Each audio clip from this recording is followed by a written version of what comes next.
You have to have special training to handle a raccoon. Yet, most colleges don't even offer it as an elective. Rude. Let's meet one animal expert who's living the dream with her woodland friend. Raccoons get a bad rap, especially when it comes to meddling, but they really can't help it. They're nature's brainiacs who love understanding the world around them. They enjoy exploring things, especially when it means they're gonna get a sweet treat. My name's Jess, and I'm a licensed wildlife professional on a mission to show you the furry, fanged, and fabulous animals that live right outside your door. Welcome to my backyard biosphere. I've had special training to handle raccoons, but you should never pick up or pet one. These cuties play really rough. Here at the refuge, the raccoons keep me on my toes, especially Franklin, who's as clever as he is cute.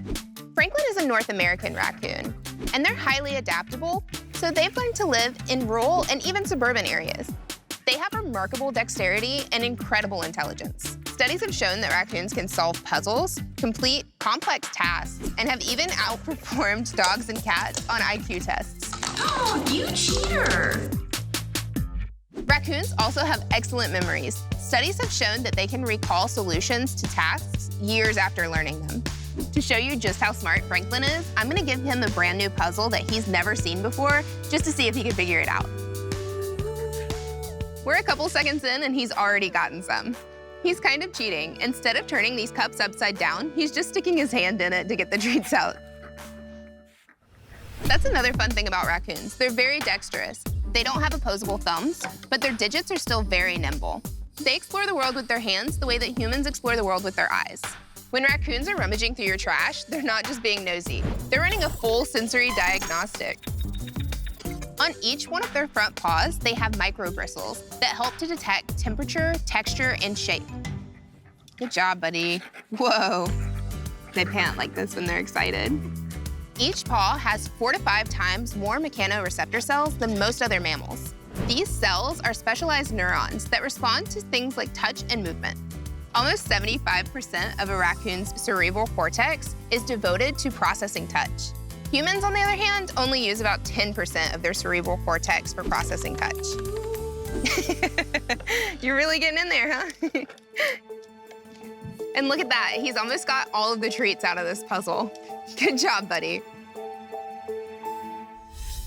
Their paws become even more sensitive when wet.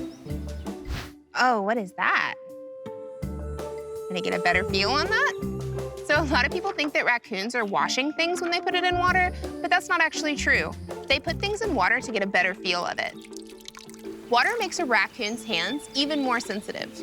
It softens their skin and enhances their ability to sense objects. So when you see a raccoon doing this in the wild, they're just processing data, but they're much cuter than when your computer does it. So since they're omnivores, they can eat a wide variety of food. By wetting that food, it helps them process whether or not it's something good they should eat. So Franklin especially loves ice, and he loves wetting ice. While some people may think raccoons are pests, they're actually a great indicator of a healthy urban biodiversity. Their presence in our environment indicates resource availability. Seeds can get trapped in their fur, and they easily disperse through other areas, so they're kind of great in that way too. And if you're worried about them getting in your trash can or maybe in your attic, there are different ways that you can secure your space so that that doesn't happen. Well, Franklin might be at this for a while, so I gotta go, but I'll see you next time. That's what I call breaking the ice. If you're watching this, you must have really liked the video. Make sure you follow and subscribe, and check out these other videos that are even better. No, really. I've seen this one over 100 times.